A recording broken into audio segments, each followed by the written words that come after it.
Hello, good afternoon, everyone, and thanks for joining today's webinar, Enhancing Multidisciplinary Team Workflows. This is the second session in Advancing Multidisciplinary Team Care in General Practice webinar series. To begin with, I'd like to acknowledge the Aboriginal and Torres Strait Islander people as traditional owners of the land and pay our respect to the culture, people, and elders past, present, and future. So on our panel for this webinar is made up with Dr. Suzanne Williams and Dr. Jamie Nuttall. They'll be sharing their knowledge, insights, and real-world experience as we dive into today's discussion. Suzanne, would you like to take a moment and introduce yourself? Hi, I'm Suzanne Williams. I'm the Clinical Director and a GP at Inala Primary Care. We're a not-for-profit practice in the western suburbs of Brisbane in Queensland. I've got particular interest in innovative models of care, chronic care management and the management of healthy ageing. I've been here for 17 years, so I must like it. And we have an interesting community. A multicultural community. A lot of our consulting is done not in English, and we see a lot of complexity as a result. So really the multidisciplinary team has been a way for us to deal with that complexity. Great, thank you. Jamie, over to you. G'day, I'm Jamie. I'm Jamie Nuttall. I'm also a GP at Inala Primary Care and one of Susan's deputies. And I've been here for about 4 years, but worked here previously as a registrar some years before that. I've also spent time working in Indigenous health in the past, and I'm presently a GP of special interest in pain at the Persistent Pain Outpatients Clinic at PA Hospital in Brisbane. I've done a couple of different sort of models of care like that before. I've been in a diabetes gypsy role before, and also been in sort of private work as a migraine and also a weight loss GP with specific interests. So I've played around in those sort of models of care a little bit in the past, but those are my two main jobs at the moment. Thank you both. So in today's session, we are focusing on enhancing workflows in multidisciplinary teams, and we'll be exploring how workflows principles play out in practice, the use of standing orders and full scope of practice frameworks, digital tools to support coordination and workflows, and adapting approaches for mainstream, rural, and underserved settings. And with this, I will hand over to Jamie and Suzanne to kick the session off. Thank you, Yasna. So in talking about how to make multidisciplinary teamwork work, one of the crucial sort of requirements of that is having explicit protocols for the team to operate under, so that everyone is safe and assured in knowing what they are meant to do, how it fits in with what everyone else does, and that's how you keep things safe and efficient. And so it means that having some planned out things in advance will allow you to not just be sort of diffusing responsibility. So standing orders, as we have written there, is a list of delegated expectations. And so this sets out how, for example, a nurse might handle a particular situation, and how what they're expected to do in certain situations that arise. So what that does is that it gives that nurse the confidence to know exactly where their scope is and what's expected of them, and the rest of the team has the peace of mind of sort of knowing exactly what to expect of that team member. I've used sort of nursing as an example there, and certainly standing orders can be a way of expanding what a nurse is able to do. There's some examples given there. The first example there about pharmacists is something that we've done at this practice with quite good success. So we've got a couple of part-time non-dispensing pharmacists on the team who partly do domiciliary home medication reviews, but they've also had a standing order where they routinely do a sort of review of incoming discharge summaries from hospitals. And it allows them to sort of flag things with doctors, particularly things like changes of medications, or opportunities for medication reviews, things like that. And it's a very good, I think, a very good safety and quality sort of measure. And so that's an example of something I think has been working quite well here. So if we think of the benefits of having standing orders is, first and foremost, the fact that you've thought through in advance how things are going to operate. And so if you've got a well thought through standing order, things should be quite efficient, and things can be timely because people can respond to situations in real time without needing to run everything by the GP unless the standing order requires them to. By letting people operate a little bit more independently, it also lets them gain proficiency, because as we all know, when you have your supervisor always approving or giving you every single order every step of the way, it can inhibit your ability to sort of become better at things. It also means that as a clinic, you can kind of standardise things and have a standard of care that you expect across the clinic, which is one of the benefits of potentially of team-based care in general. It also gives you some really important sort of legal protections, not just for the team, in that you are doing things carefully and not just delegating work as a way of saving money. It's a way of maintaining quality and showing that you've maintained quality. But also for the people that you're delegating the work to, it's a way of keeping them feeling safe and confident in what they're doing, that they're not overstepping the bounds, that they're protected if they do their job within the bounds of that order. In answering this, I hope that some of you can answer these questions, and we'd also be really keen to know sort of who you are, what's your role, and whereabouts are you working. We'd be really keen to know, just for some understanding of who's out and about there. So next we're going to talk about enabling full scope of practice. So we've got a definition up there, and full scope of practice is where we have the authorised legal and ethical limits of a healthcare professional's knowledge, skills and experience.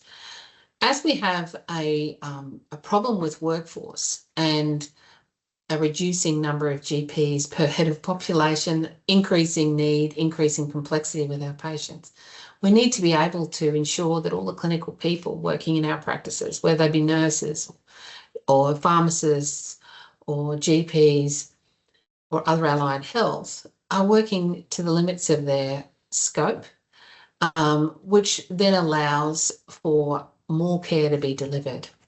So GPs, nurses and allied health all have scopes, and that scope does change. So what we have done here is really look at what we think is within the authorised scope of practice for our people, and really try to work to that and not have the doctors just doing everything, because it's not efficient in time. You can move to the next slide.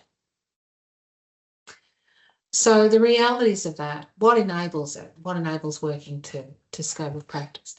It's having supportive leadership, having a level of trust in the leadership in the group that they're leading. What are the values and goals of the practice? And how do we put words around what that scope is and what people will be doing? We need to think about other enablers, are payment models, funding the practice so that not every activity has to be seen by a doctor in order to attract funding, enables people to work more to their scope of practice. Training. We need to make sure that our people are trained well, and as leaders, we understand what they're able to do and where we think their skills lie. And there needs to be robust clinical governance.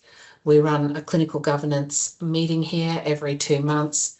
It has a number of members. It has a standard set of items on an agenda. We look at near misses. We look at new ways of doing things.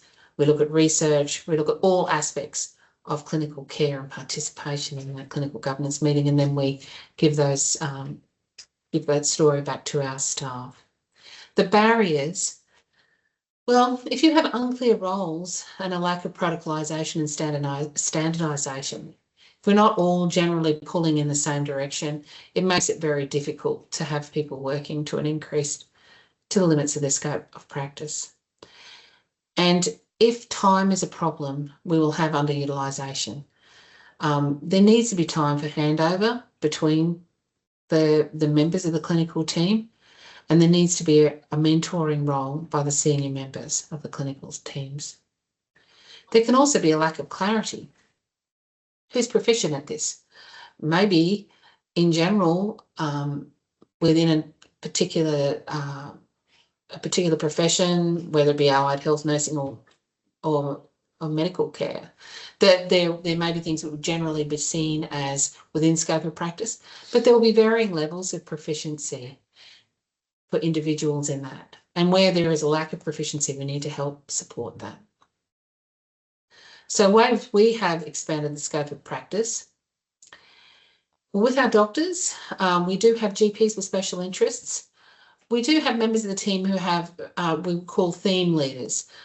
For an example of that would be my work with healthy ageing. As I find myself ageing and being a woman of a certain age, I've become more interested in the concept of healthy ageing and find that a good area to work in. We also have doctors like Jamie who are working across multiple sites. They might be working in hospital placements and in integrated care clinics where they're getting extra skills, which then they can bring back to regular care in the practice. With the nursing, we have EN supported to become RNs and nurse practitioners. So we've had that within our practice where our clinical team helps support our nurses to get through their exams and clinical placements. We have nurses with special interests. We encourage them to attend ongoing education on things like treatment of wounds and chronic disease. And ultimately, we will have more nurse-led clinics. With regards to administration, we would like to think that medical practice assistants could come into our workforce. I think there's a lot of navigation work that we could have assistance with, especially people who have complex care needs. We've recently started a member of our reception team has had a promotion up to being a chronic conditions coordinator, and she's helping to keep our patients who have chronic conditions organised and coming to their appointments at the correct time and seeing the right people. We also have an interest in social prescribing and mental health. So I guess the question you have now is, what could you do to expand your scope of practice in the next 3 months? We've had there's been a few of you. Thank you for replying with some things that you've had standing orders applied to, and you know, disease management, acute one-off medications. Someone's written a short list there. I think that's true. I think that probably I personally feel that I think that working to top of scope of practice and standing orders and things like that, they can sometimes sort of get a bad name, and I think you see them referred to, scope of practice in particular, I see being used almost as a euphemism for people working out of their depth. But the fact is that there is a lot of things that we have doctors doing in our system that don't need to be doctors doing it. And really it's just a function of our funding model that the doctors are doing all of the things that they're doing at the moment. I don't think there's any intrinsic reason that a nurse that is fully skilled in wound management can't be doing most of the routine wound management themselves. And we saw during COVID that nurses are very good at assessing a patient's eligibility and suitability for a vaccination, for a routine vaccination, and administering it without a doctor being involved. I think that's manifestly true to me. And so unfortunately, really, until the way we can fund that activity kind of changes at the moment, we are a little bit stuck with that list being shorter than, for us, I think we'd like it to be. I think people working at the top of their scope of practice is really about everyone doing the best work that they can. So the next sort of topic that's germane to this issue is digital workflow tools. There are a huge number of tools that we have and that all of us are already using, and I think that even with the technology we have now, most of us have a lot more that we could be doing to make things more efficient. But I think one of the challenges is in how to get all of those tools to speak with one another and to be part of sort of an integrated pathway of care. So some examples of things that are already in existence and being used well by people is pre-consult digital prompts to patients. I've been in a clinic that used these where the patient sort of had a little questionnaire digitally to fill out on their phone before the consult, and it automatically chained logic to ask them questions about what they were presenting about. And you ended up with a little PDF of the patient's answers before they came into the consult. Very useful for some kinds of consultations. But also a little bit risky if it doesn't integrate in with everything else you're doing, or if you don't look at those questions and you're potentially ignoring something the patient's told you in writing. Good notes and coding in practice management software. Well, I think that that's something where I think AI is going to transform what we do, and I think we've got a little bit more about that down the track. Shared access to patient records. You know, we've seen just the starting of that kind of revolution in Australia with My Health Record, and patients being able to have access to their own blood results and their own imaging results. It's a double-edged sword, but I think generally it's something that increases the safety of patients if it's another set of eyes, and if the patient is asking you questions, even if sometimes they're difficult questions. I think it is something that makes the whole system safer and more patient-centered. There's a mention there of drop-ins. I'm sure most of you are familiar with sort of drop-ins, the idea of having in your software some things to both aid documentation, but also give a kind of a structure to the way that you're dealing with certain consultations. Health Pathways is an invaluable tool that hopefully most people are familiar with. Prompting tools such as Cat4 by PenCS. So these are tools that can sort of remind you about what you should be doing with this patient and haven't been doing. Personally, the one of those I find the most usable is actually one called what is it? Doctor's Control Panel, which is one with a very sort of unusual visual style, but I find very practical for things like reminding you that this patient is on an immunosuppressive medication and should have certain screening things done every 3 months or things like that. The shared care tools for chronic disease are something we've explored here, but probably haven't used as much as some clinics. But you know, you hear great things about some of those software packages that can track all your chronic disease patients and sort of create a cycle of care for them. There's some capacity for that in best practice as well, but I think the potential there is for a lot more for these chronic diseases that we're sort of managing according to guidelines. There's so much more that we could be doing in that field in the future, I think. So obviously, I think that really the benefits of a lot of this digital health is similar to the benefits of having a team in the first place. Having an intelligent computer system that is helping you along is one more step where you've got some quality being enhanced by having things not all just being in the head of the GP that the person happens to be seeing. The tools that allow a patient to have a portal of their own or to access things for themselves are excellent for engagement. And I think in the future, patients being able to drive a bit more of their care is going to be really good for patients' outcomes. Obviously, computers, if they're being used in the way that we want them to, hugely reduce the duplication and increase the efficiency. But when systems aren't sort of optimized, that it can actually create a lot of churn work as well. So I think that one's a double-edged sword with these.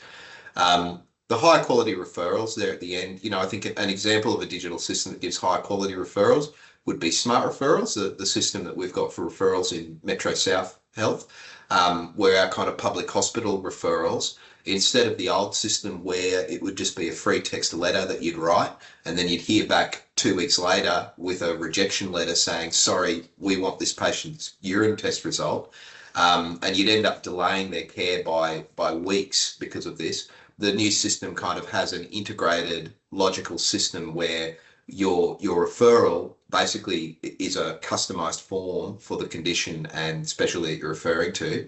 And it means that they have all the information they need. It also means that you've actually done the basic things that you need to do.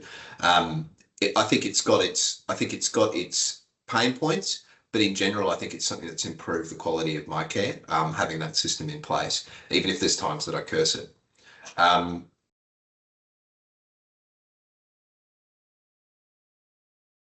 So, I think that really the point that we're trying to make here is that digital systems have to make sense at the level of a whole clinic, and whatever solution you bring in, this goes for team-based care as well. Whatever solution you bring in, there will be people who are not pleased by it, but I think it's about a strategic way of thinking about how you're practicing as a whole clinic, especially as the load of patients that we're expected to look after in the future skyrockets and the number of doctors doesn't.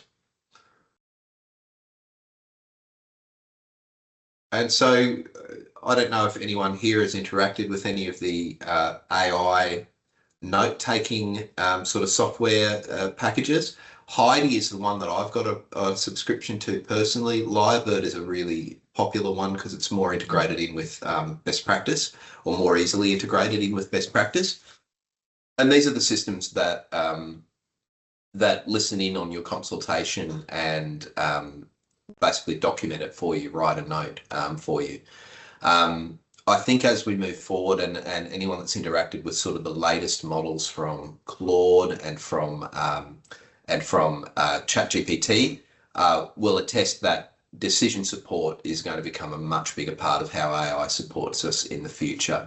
I think that really at the moment it's more legal and privacy barriers than the technology itself. The technology is quite extraordinary, particularly for things like generating differential diagnoses or for flagging possibilities that you haven't had.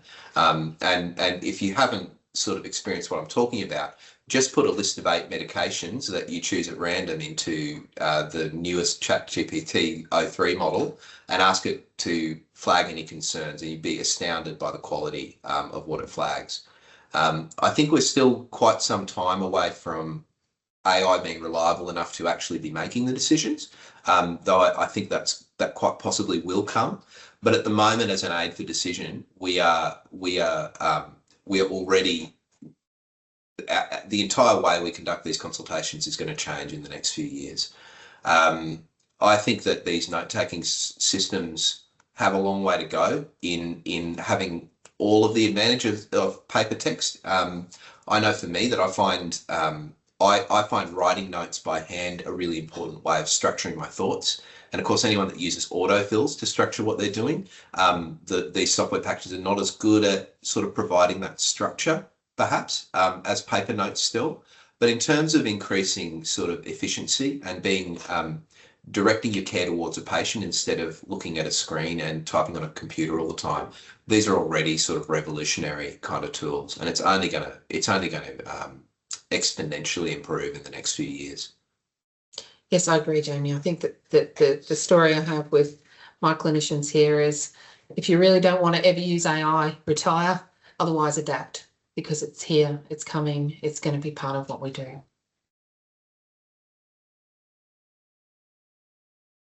So there's some prompts there that we'd be really keen to hear if there's any thoughts you have that are spurred by that discussion. We'd really love to hear in particular whether there's any of these digital solutions that you've thought about, and if there's something that's working well for you, or if there's something that you haven't adopted.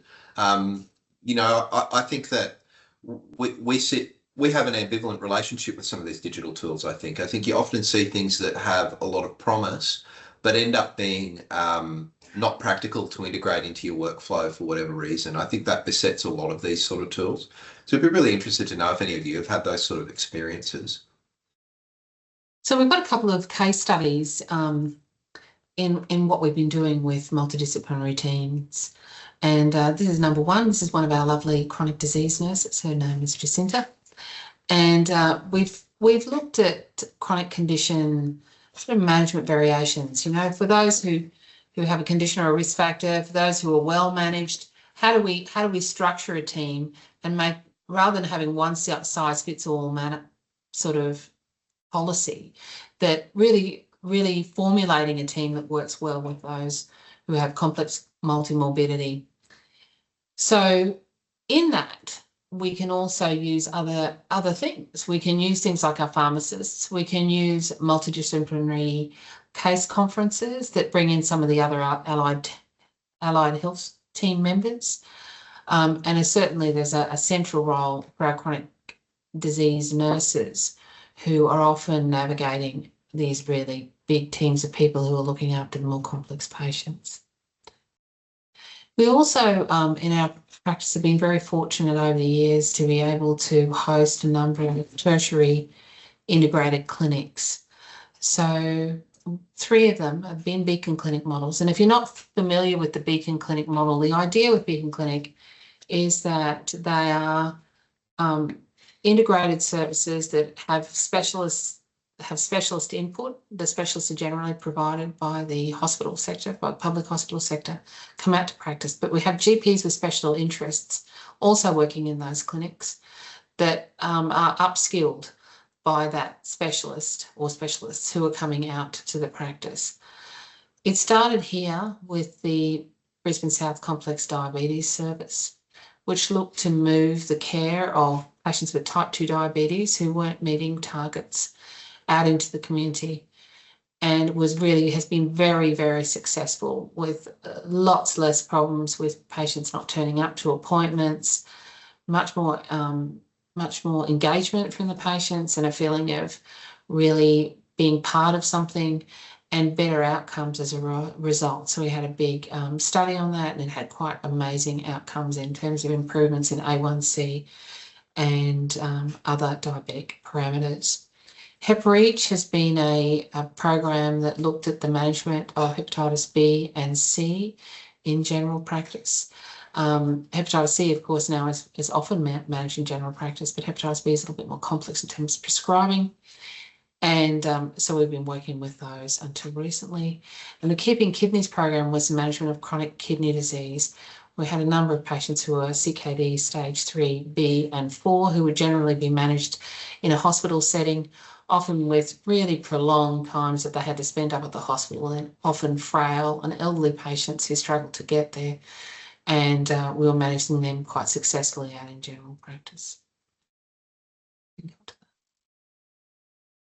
So a third kind of example is those clinics that we've been talking about are sort of public outpatient kind of outreach clinics that are based in a general practice.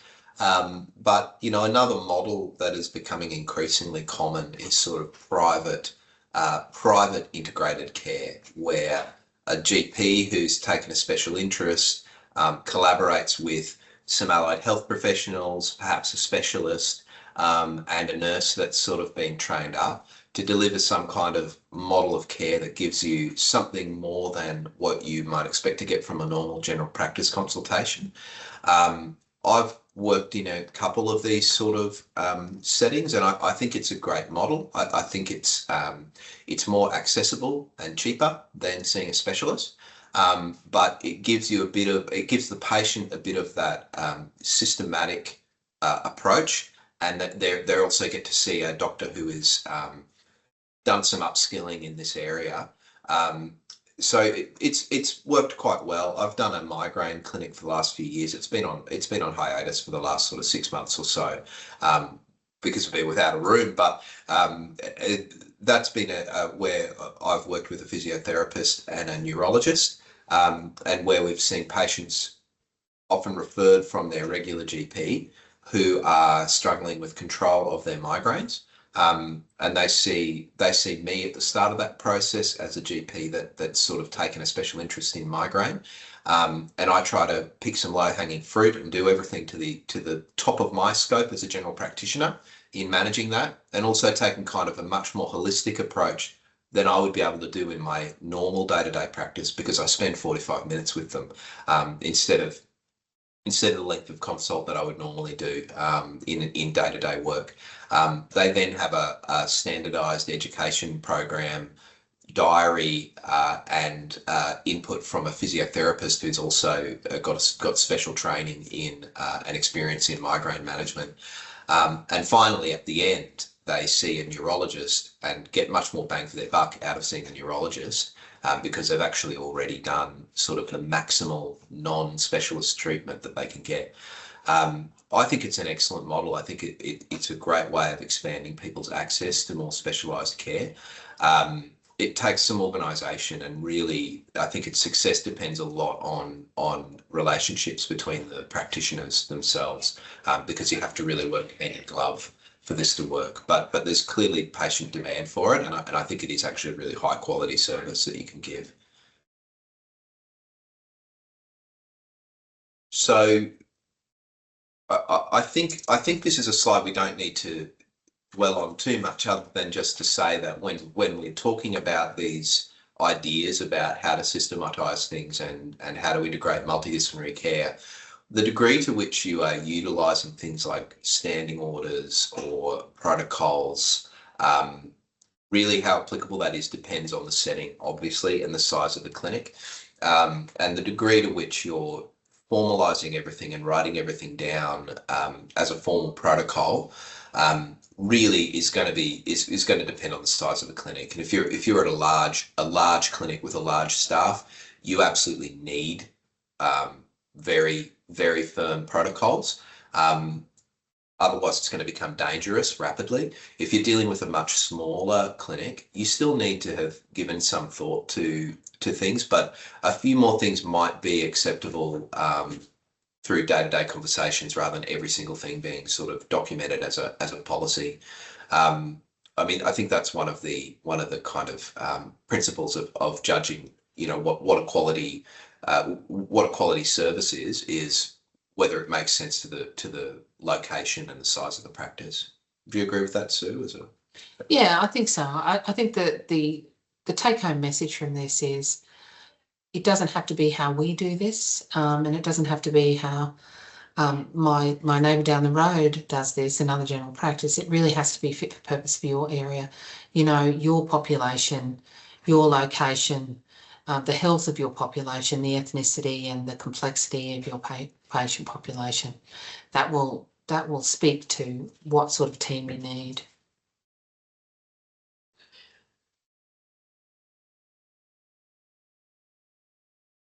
Does anyone have any thoughts on how they might be able to incorporate, if we had a perfect world where we didn't have to worry about how the funding worked, you know, what sort of areas they would like to see multidisciplinary teams utilised in their practice?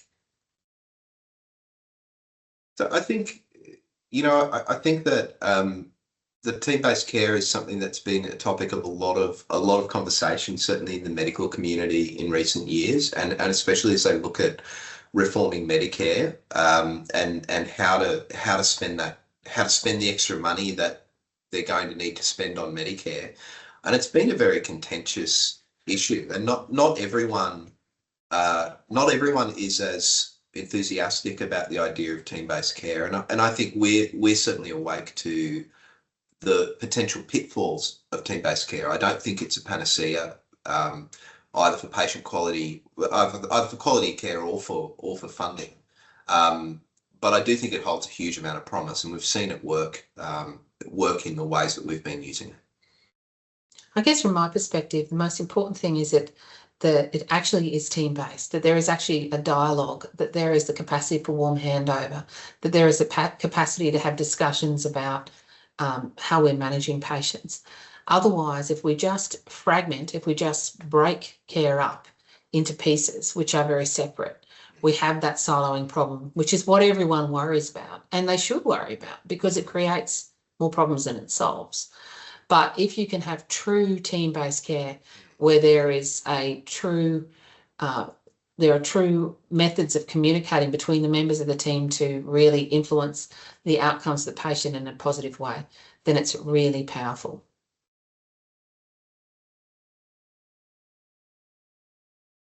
If you have a moment, then On the right side of your screen, there is a QR code. Please scan it and share the feedback about the webinar with us. I'm now going to hand over to Emma from WAPA. Emma, do you want to say a couple of words?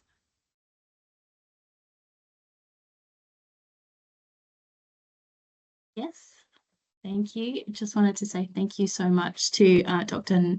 Natal and Dr. Williams, and thank you, Yasna, for all of your hard work.